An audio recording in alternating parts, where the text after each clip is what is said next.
Bonsoir à tous, merci de nous rester fidèles sur Coésie en direct. Nous sommes le mardi 27 août et à la une de ce journal, deuxième et dernière journée de visite officielle pour la ministre des Outre-mer et la porte-parole du gouvernement.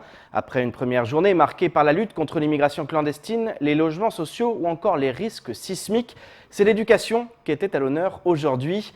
Annick Girardin, accompagnée cette fois par Sibeth Ndiaye, a pu visiter plusieurs établissements scolaires. L'occasion de faire le point sur les difficultés de l'éducation nationale dans notre 101e département. Un reportage signé Paul Arthur Avit. En cette période de rentrée des classes, la ministre des Outre-mer, Annick Girardin, accompagnée par la secrétaire d'État auprès du Premier ministre et porte-parole du gouvernement, Sibeth Ndiaye, ont rendu visite à plusieurs établissements scolaires de l'île. Après la visite de l'école élémentaire de Chiconi et le lycée de Kahani, elles se sont rendues au collège de Kwalé. L'occasion de rencontrer le personnel enseignant et de se pencher sur les problématiques propres à l'éducation nationale. Sujet le plus souvent mis en avant, le problème des contractuels sur l'île. Sur la question de l'éducation et du nombre de contractuels, il est très important. On entend des taux de 80%, voire même un peu plus de 80% quelquefois. Bien que c'est énorme. Ça n'a échappé à personne que j'étais ministre de la fonction publique et que ça fait longtemps que je suis sensibilisée à ces questions. Et c'est pour ça qu'en tant que ministre aujourd'hui des Outre-mer, je veux travailler sur l'attractivité du territoire. Mais vous l'avez bien vu, la réponse, elle n'est pas que sur la rémunération des fonctionnaires, c'est un tout. C'est comment effectivement on a envie de venir ici à Mayotte, pas parce que seulement c'est une terre de mission et on a envie d'apporter un plus à ce territoire, mais parce que aussi ce territoire, il mérite d'être découvert et d'avoir les meilleurs qui viennent aider le territoire à décoller.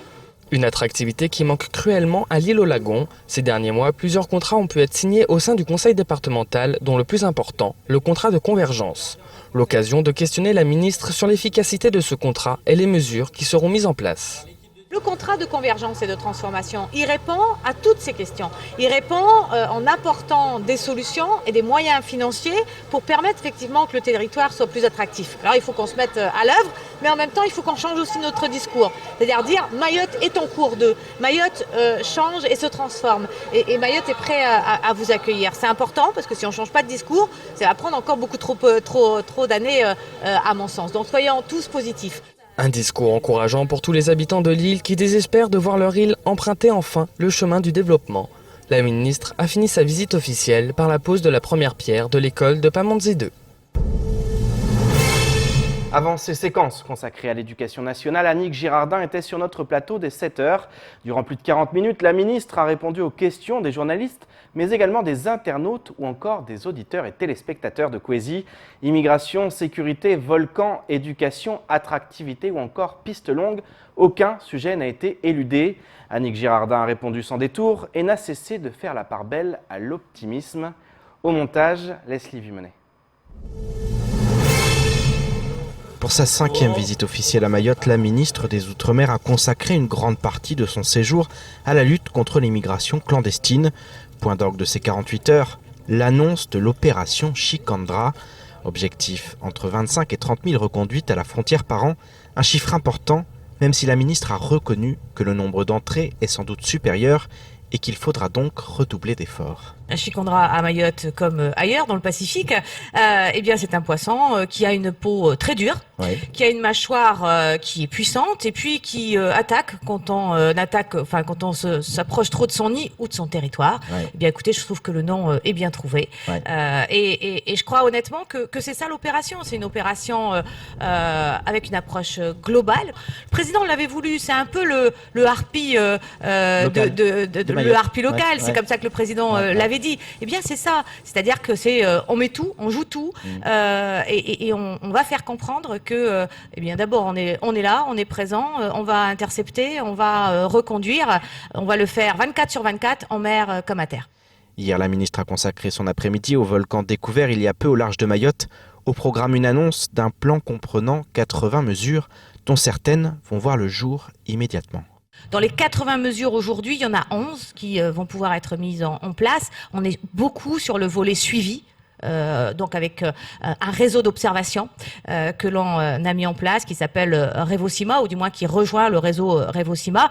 Il y a, et vous le savez, la présence du délégué interministériel au risque majeur Outre-mer, qui est avec moi lors de ce déplacement, et c'est sa deuxième visite pour poursuivre et suivre l'évolution de ce dossier.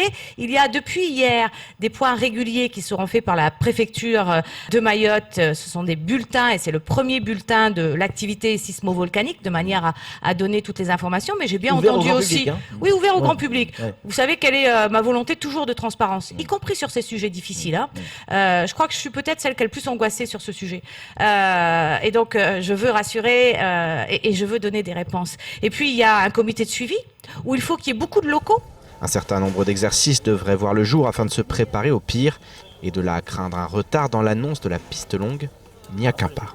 Vous avez raison, sur les zones inondables, sur les zones touchées, il y a effectivement la piste, et une piste, c'est stratégique. Et à partir de là, vous comprenez pourquoi je réfléchis, mais pas toute seule, beaucoup, à ce que effectivement il faudrait prendre comme mesure en la matière. Et ceux qui disent, eh bien écoutez, basta le volcan, agrandissons tout de suite la piste, tout de suite comme ça, il suffit d'eux, hein, il n'y a qu'à, eh bien il faut quand même qu'on prenne le temps de regarder. Ça veut dire quoi, qu'on pourrait avoir une piste sur la Grande Terre? Je sais pas, on n'est pas obligé Ouais. d'y aller tout de suite. Hein. Il y a des pistes qui sont surélevées, il y a beaucoup de possibilités techniques. Il y en a qui sont bien meilleurs que moi pour répondre à ces questions. Mais ce que je veux dire, c'est que effectivement, ce qu'on aurait pensé il y a 6 mois, on va le penser différemment aujourd'hui pour Mayotte en termes d'infrastructures, parce qu'on pense nos infrastructures pour 20, 30, 40 ans, 50 ans, 100 ans. Eh bien donc, on a tout intérêt à se poser quelques mois la question de comment. Se poser les bonnes questions tout en avançant, voilà ce que souhaite Annick Girardin, une ministre qui s'est voulue très optimiste quant aux défis à relever. Bien, moi, j'y croyais dès le début, et je savais que ce dossier, le dossier Mayotte, je l'appelle comme ça, ce dossier Mayotte, il serait compliqué. Je connaissais les difficultés de Mayotte, c'était pour moi aussi un défi, et j'espère que Mayotte maintenant se prendra en main et pourra avancer. Je sens une volonté, une mobilisation qui commence à se faire. Vous le dites, le train il est là, on le prend ou on le prend pas. Et honnêtement, ici à Mayotte, comme dans d'autres territoires d'outre-mer, si on prend pas ce train-là, eh bien, je ne sais pas quand est-ce que passera le prochain, et je pense honnêtement qu'il passera dans très très longtemps. Le chemin de fer est tracé, et s'il reste à parfaire, il convient de l'emprunter, sans plus attendre. La ministre a donc accepté de jouer le jeu risqué du question-réponse. Plusieurs questions tournaient autour de l'accord cadre signé entre la France et les Comores, car si les élus se sont montrés plutôt favorables à ce rapprochement diplomatique, certains sont très critiques en raison notamment de l'absence de reconnaissance du statut de Mayotte française par le pays voisin. Sur ce point, la ministre a répondu en affirmant que cette revendication comorienne n'avait aucun impact réel. Je vous propose d'écouter sa réaction. Les conflits entre voisins n'empêchent pas de travailler ensemble. Chacun, aux Nations Unies, défend effectivement ses intérêts. Quand les Comores décident que dans la définition de leur ZEE, la zone exclusive, la zone économique exclusive qui est la leur, ils prennent comme point de référence, parce qu'il faut donner des points géographiques pour définir la zone, Mayotte, la France, conteste immédiatement auprès des Nations Unies cette volonté. Mais ça se fait dans plusieurs parties du monde. Et on continue effectivement à pouvoir travailler ensemble, revendiquant chacun effectivement ce qu'il a à le faire. Mais Ici, pourquoi ne pas à donner Mayotte, la on est en possibilité à France. ce qu'un Mahorais puisse se faire entendre à l'ONU? Ici. Ça serait quand même mieux. Eh ben, écoutez, Ça serait bien. la France parle. Oui. La France parle. Oui. Oui. On est département ici à Mayotte. La France parle. Et la France parle de Mayotte. Et la France affirme que Mayotte est français. Et moi, je suis très fière d'être ici en France. Chacun ici à Mayotte a la volonté de France, a l'amour de la France. Et c'est très ancré ici à Mayotte. Il faut en être fier. Il faut continuer à le faire. Et place maintenant à l'invité de la rédaction. Ce soir, nous accueillons Andil Soumaïla, secrétaire départemental de la Fédération du Parti Les Républicains à Mayotte. Andil, bonsoir. Bonsoir à tous. Ravi de vous accueillir. Alors, vous êtes fait remarquer durant cette visite, on pourrait presque dire ces visites, vous avez vivement attaqué Sibeth Ndiaye, la porte-parole du gouvernement. Vous lui reprochez d'être venu ici pour un but très précis, la campagne en vue des élections municipales. Selon vous, elle est venue soutenir la seule candidate à Mayotte du parti LREM, à savoir la maire de Chirangui, Rukia Aladji. Sur quoi vous vous appuyez pour affirmer cela? Je répondrai ça par une question. Qu'est-ce que vous avez retenu du passage de la secrétaire d'État porte-parole du gouvernement ici? Elle a fait 10 séquences, Amdil Soumaïla. 10 séquences, une seule a été consacrée à Chirangui. Vous pensez sérieusement qu'on a besoin d'avoir des ministres qui viennent ici pour faire des séquences? Quand, vous souvenez-vous, à Paris, les gilets jaunes, 10 000 gilets jaunes sur Paris, la réponse a été immédiate. 10 milliards d'euros posés sur la table pour régler le problème. Quand vous venez dans un territoire où 80% de la population vit sous le seuil de pauvreté, quand vous venez dans un territoire où la pension de retraite pour des hommes et des femmes qui ont travaillé pour ce territoire pendant 30, 40 ans, 300 euros par mois. Vous parlez du rattrapage social où il y a un vrai retard. Quelle réponse a été donnée pour ces personnes-là?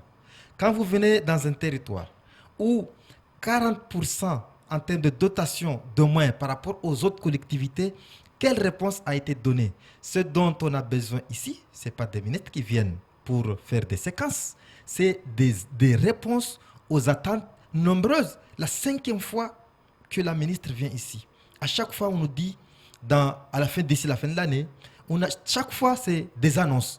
D'ici la fin de l'année, il va y avoir des bateaux. D'ici la fin de l'année, il va y avoir ça 5 fois. Mais ça, depuis Paris, on peut le faire. Est-ce que, sauf si vous me dites aujourd'hui que la ministre des Outre-mer, qui a le portefeuille des Outre-mer ici, n'est plus crédible vis-à-vis du gouvernement. Elle avait besoin d'avoir la ministre, en tout cas la secrétaire d'État porte-parole, pour dire ça à la place de la ministre qu'elle est. Je ne pense pas. Mais Amdil Soumaïla, vous l'avez dit, 10 milliards pour le mouvement des Gilets jaunes. Si on cumule effectivement ces annonces sur 2 ans, elle a dit que c'était terminé, maintenant il fallait passer à l'action. On est à près de 2 milliards pour le seul 101e département.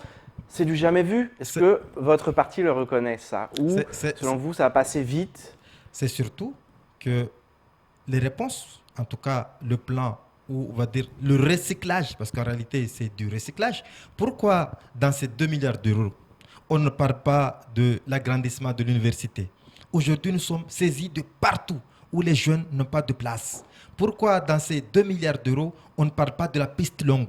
Pourquoi dans ces 2 milliards d'euros, on ne parle pas du 3e quai en eau profonde de Longoni? Pourquoi dans ces 2 milliards d'euros, on ne parle pas de la route de contournement? La réponse, elle est très simple. C'est parce qu'on a voulu maquiller, on a pris de l'argent qui existait dans le contrat État-région, on a pris le plan d'urgence qui avait été déjà fait. Donc, qu'est-ce qu'on a fait finalement? On a recyclé l'argent qui était là, on nous fait croire qu'il y a de l'argent qui a été injecté. Si, dans ces 2 milliards d'euros, il avait été injecté dans ces nouveaux projets, c'est parce que c'est comme ça que ça n'a pas été fait. Parce qu'on considère que si on s'engage sur l'agrandissement de l'université, il fallait que l'État débourse de l'argent nouvel, donc des recettes nouvelles qui seraient injectées dans le territoire, de financement nouveau. Et ça, c'est ce que l'État n'a pas voulu faire, c'est ce que le gouvernement n'a pas voulu faire. Si on parlait de la piste longue, ça serait de l'argent qui serait injecté sur le territoire, donc de l'argent nouvel. C'est ce que le gouvernement n'a pas voulu faire. Donc là, on a fait beaucoup de communication dessus. Si Macron l'annonce, on a recyclé naturel. Et c'est tout ce que nous demandons. C'est tout ce que nous demandons. D'ailleurs, la proposition de là qu'a fait le député Mansour Kamardine, si le gouvernement était d'accord pour le voter, nous, on l'aurait félicité. Maintenant, si le Macron vient sur le territoire et dit, voilà, je m'engage pour la piste longue, je m'engage pour un certain nombre de chantiers importants, structurants, qui permettront de développer le territoire, oui, naturellement, on s'en félicitera. Mais encore une fois, force est de constater que 2 ministres viennent ici et encore une fois, il n'y a rien de concret, rien ne sera retenu de ce passage des 2 ministres, malheureusement pour les Mahorais. Revenons-en justement à ces élections municipales qui nous intéressent. Vous êtes candidat à la mairie de Mamoudzou. Vous avez reproché à Sibeth Ndiaye d'être venu et de faire campagne, et vous le reprochez de manière générale à La République En Marche. Sur quoi vous vous appuyez pour dire ça? Il y a eu effectivement les élections européennes, sur les législatives, bien sûr, où là la campagne était générale. Sur quoi vous vous appuyez? Vous avez fait des accusations de lourd de sens en parlant même de détournement de fonds publics. Ce sont des mots qui sont lourds de sens. Nous n'avons pas employé le mot de détournement de fonds. Soupçon. On a dit qu'on serait extrêmement vigilant sur la séquence notamment qui allait consister à regrouper, comme ça a été dit dans le programme, qui consistait à regrouper la population de Chirongui, donc pour aider une amie politique à faire son bilan, à démontrer qu'elle a eu l'investiture, comme vous l'avez dit, de la République. Tous les partis politiques le font. Pas de cette façon-là. Comme on l'a dit, on l'a d'ailleurs bien précisé dans notre communiqué que les partis politiques le font, mais attention, on a des périodes. Vous préférez que ça soit caché? Et c'est surtout avec quel financement tout ça allait être fait. Donc ça, c'est ce que nous a dit. Nous serons vigilants par rapport à tout cela. Parlons justement de votre campagne. Ça s'intensifie. C'est aussi votre jeu, à vous, le Parti Les Républicains. Ça va être difficile, vous le savez, dans plusieurs communes, notamment à Chirongui, où il y a des personnes installées. On pense aussi à Sada, à la mairie de Mamoudzou, où vous êtes candidat. C'est compliqué parce qu'il y a des maires sortants qui ont un certain bilan. Parlons de vous et de votre programme. Comment ça avance? Comment ça se passe cette campagne? Et sur quoi vous allez vous appuyer pour battre cette équipe sortante? Tout d'abord, toute campagne politique n'est pas un combat facile. Si c'était facile, on le saurait. Nous avons une famille politique. Nous avons pu jusqu'à hier, on s'était regroupé à Sada ce dimanche pour notre rentrée politique. Nous avons globalement investi 14 candidats sur 17 communes. Donc c'est important. Donc nous démontrons que notre famille politique est encore là. Donc nous allons très prochainement proposer un socle commun qui engagera tous les candidats pour les municipales à venir. Donc ça sera 2-3 points après, en fonction des spécificités de chaque territoire, ils auront la possibilité de s'adapter par rapport à ce socle commun qui va nous engager. Donc nous allons nous projeter pour préparer l'avenir. Donc encore une fois, aucun combat n'est facile. Nous allons convaincre les électeurs parce que finalement... Vous êtes optimiste quand même? Attendez, quand vous investissez 14 candidats sur 17 communes, vous ne pourrez pas ne pas être optimiste. Quand vous vous engagez dans la bataille politique, c'est parce que vous vous engagez pour gagner. Donc si nous nous engageons, si nous mobilisons nos adhérents, si nous mobilisons nos sympathisants, si nous essayons de convaincre les électeurs, c'est parce qu'on croit beaucoup, on croit à notre projet, on croit que nous allons pouvoir répondre comme chaque fois, ça a été le cas. Chaque fois que la famille politique républicaine a été en responsabilité, tout le monde est d'accord du moins sur ce point-là, même nos adversaires le disent. Chaque fois que nous sommes en responsabilité, le territoire, en tout cas, avance. Donc c'est la raison pour laquelle nous avons confiance aux électeurs et nous savons que dans les communes, les 14 communes, nous avons à la date d'aujourd'hui investi des candidats, les électeurs sauront leur faire confiance. Un dernier mot avant de nous quitter, le temps nous presse. Pas seulement aux candidats à l'élection municipale à la mairie de Mamoudzou, mais aussi au secrétaire départemental que vous êtes. Quel est l'objectif sur ces 14 candidats? Combien vous voulez avoir de victoires en 2020? Nous avons investi à la date d'aujourd'hui. On va peut-être passer à 15. Nous attendons de voir le cas de la commune de Kanikeli. Mais à la date d'aujourd'hui, nous avons engagé des candidats. C'est pour gagner. C'est pas pour dire les 14. Donc nous avons engagé victoires. 14 candidats, demain peut-être 15 candidats. Nous allons essayer de demander en tout cas la confiance des électeurs pour que dans ces 14, dans ces 15 communes, nous soyons en responsabilité demain pour pouvoir répondre aux attentes de nos concitoyens dans les différentes municipalités. Merci beaucoup, C'est moi qui vous remercie. Soumaïla. Je rappelle que vous êtes le secrétaire départemental de la Fédération du Parti Les Républicains à Mayotte. Et je vous propose maintenant de faire le tour du reste de l'actualité locale avec notamment le samedi du Mouma ou encore le communiqué du SNES-FSU lié à la rentrée scolaire. Au montage, Leslie Vumenet. En cette rentrée scolaire, le SNES-FSU a décidé de faire le point sur la situation au sein de l'éducation nationale. Sans surprise, le syndicat est très critique et assure que les difficultés structurelles persistent, Tout d'abord, le SNES considère les sureffectifs comme une réalité incontournable dans tous les établissements de l'île, ce qui pose des problèmes de conditions de travail dégradées, voire de sécurité. Selon lui, alors que la moyenne nationale est de 24 élèves par classe pour les collèges REP et 22 pour les REP+, Mayotte serait à 30 et seuls les 6e bénéficient d'un allègement à Mayotte. Le syndicat pointe également du doigt le manque de personnel expérimenté avec un nombre de contractuels toujours plus important. Le syndicat affirme par ailleurs que le vice-rectorat refuse de signer à nouveau avec des contractuels en congé maternité. Le SNES FSU Mayotte dénonce et s'indigne de cette discrimination à l'embauche. C'est devenu un rendez-vous culturel incontournable sur le territoire. Pour cette nouvelle édition du Samedi du Mouma, le musée de Mayotte va proposer une conférence portant sur un regard anthropologique sur le corps.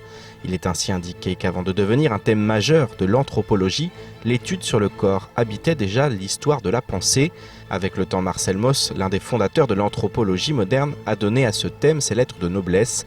Cette conférence souhaite aborder ce travail sur le corps dans un cheminement historique, puis elle présentera une ethnographie des techniques du corps, l'un des thèmes majeurs de Marcel Mauss, avec un zoom particulier sur les pratiques vivantes des îles de l'océan Indien occidental. Dans quelle mesure les différentes conceptions du corps ainsi que les techniques du corps incarnent-elles à la fois la complexité et l'unité de l'homme? La conférence sera animée par Victor Andrianari, docteur en anthropologie et en musicologie. Autre rendez-vous à venir, celui des ciné-conférences du parc naturel marin. Après l'épisode 1 sur les dauphins et l'épisode 2 sur les raies et les requins, le parc poursuit son cycle avec le 3e épisode sur les baleines à bosse. L'objectif est de partager avec le plus grand nombre les connaissances du monde scientifique sur ces majestueux mammifères marins. Willy Dabin, référent du réseau national échouage de mammifères marins à l'Université de La Rochelle, sera présent pour parler des pressions d'origine humaine qui pèsent sur les mammifères des océans, les baleines à bosse en particulier. Il abordera également les relations entre une baleine et son baleineau. Par ailleurs, le film d'Arte La sagesse des baleines, réalisé par Rick Rosenthal, sera diffusé.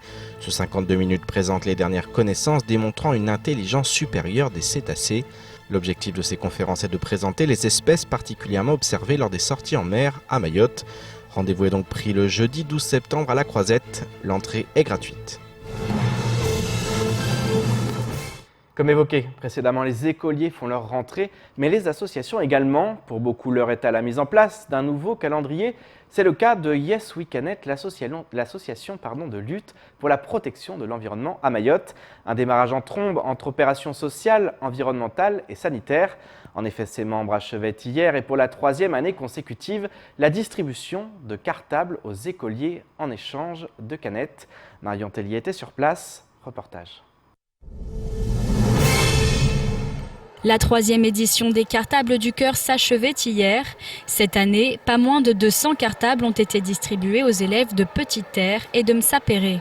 Bilan de l'opération du côté des petits écoliers, de larges sourires et la fierté d'avoir pu livrer la centaine de canettes demandées en échange par l'association organisatrice Yes We Can It. C'est une démarche qui s'est menée sur plusieurs mois. Tout d'abord, nous avons fait un travail de collecte et de sensibilisation auprès d'un certain nombre d'écoles, sensibilisation des écoliers. Finalement, leur cartable qu'ils ne vont pas garder à la fin de l'année, est-ce qu'il ne peut pas être réutilisé en profitant à un autre enfant? Donc nous avons collecté plusieurs dizaines de cartables à la fin de l'année scolaire dernière. Et puis nous les avons nettoyés. Ensuite, nous avons collecté auprès d'un certain nombre de partenaires, sponsors, des fournitures scolaires qui allaient venir dedans. L'association de lutte pour la préservation de l'environnement organise déjà son calendrier pour les événements à suivre. Le prochain ne concernera pas seulement les écoliers, mais bien l'ensemble de la population mahoraise. Il s'agit du World Cleanup Days. Cette opération mondiale se déroulera le 21 septembre aux 4 coins de la planète. Elle sera ici à Mayotte coordonnée par les membres de l'association. L'objectif, c'est de rassembler le maximum d'associations, le maximum de personnes particulières qui sont intéressées pour nettoyer, participer à des actions de nettoyage de l'île, de participer sur cette journée du 21 septembre. Ça peut aussi être sur les 2-3 jours qui précèdent ou qui suivent. Associations et particuliers ont ainsi moins d'un mois pour organiser leur participation. Ceux qui souhaiteraient être acteurs de l'événement peuvent dès maintenant se rendre sur le site World Cleanup Days France pour consulter les sites où l'opération est organisée ou bien pour indiquer sa propre zone d'intervention. c'est ainsi que s'achève ce journal. Merci de nous avoir suivis. Pour ma part, je vous donne rendez-vous demain dès 19h pour une nouvelle page d'actualité locale. Excellente soirée sur Kwesi.